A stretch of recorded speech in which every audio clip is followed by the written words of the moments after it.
ಯಾದಗಿರಿ ಜಿಲ್ಲೆ ಸುರಪುರ ತಾಲೂಕಿನ ದಂಡು ಸೋಲಾಪುರ ಗ್ರಾಮದಲ್ಲಿ ಕಲುಷಿತ ನೀರು ಕುಡಿಯುವ ನೀರಿನ ಜೊತೆಗೆ ಬೆರೆತು ಆತಂಕ ಉಂಟಾಗಿದೆ.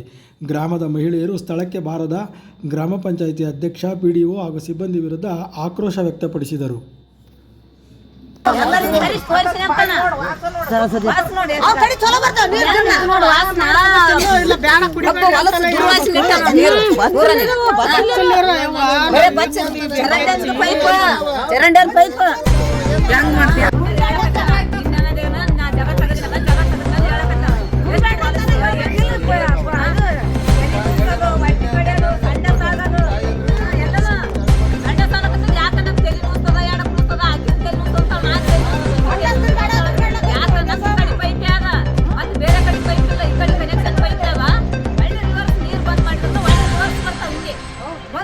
ಚರಂಡಿ ವಾಸ ಯಾಕಂತ ನಾ ಅಂತೀನಿ. ಅದೊಂದು ಒಬ್ಬ ಹೊಲಸಿಟ್ಟದ ನಿನ್ನೆ ಅಂತೀನಿ, ಮನೆ ದಿನ ಅಂತೀನಿ.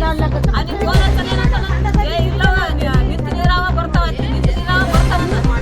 ನಾವು ಯಾಕೆ ಹಿಂಗ್ಯಾಕೆ ಬರ್ತಾವನ ಹಿಂಗ್ಯಾಕೆ ಬರ್ತಾವನ ಹಬ್ಬಕ್ಕೆಲ್ಲ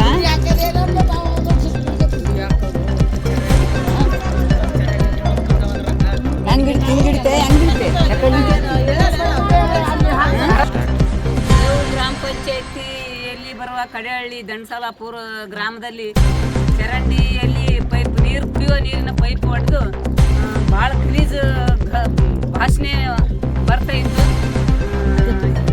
ಇದ್ರ ಬಗ್ಗೆ ಯಾರಿಗೆ ಹೇಳಿದ್ರು, ಯಾರು ಪಿಡಿಒಗಳಿಗೆ ಹೇಳಿ ಮತ್ತು ನಳ ಬಿಡೋನಿಗೆ ಹೇಳಿದ್ರು 2-3 ತಿಂಗಳಾಯಿತು. ನಾವು ಹೇಳಿದ್ರು ಯಾರು ಪಿಡಿಒಗೆ ಹೇಳಿ ಮಾಡಿಕೊಡಲಾಗ್ಯಾನಂತ ಹೇಳ್ತಾ ಇದ್ದಾರೆ.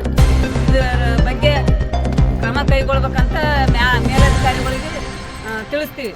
ಇಲ್ಲಾಂದ್ರೆ ಇದನ್ನ ಇಷ್ಟೇ ಅಂದ್ರೆ 3 ತಿಂಗಳಾಯ್ತು ನೀರು ಕುಡ್ಲಕತ್ತಿ, ಎಲ್ಲರಿಗೂ ಸುಡುಗಾಡು ರೋಗ ಬರ್ಲಕತ್ತದ.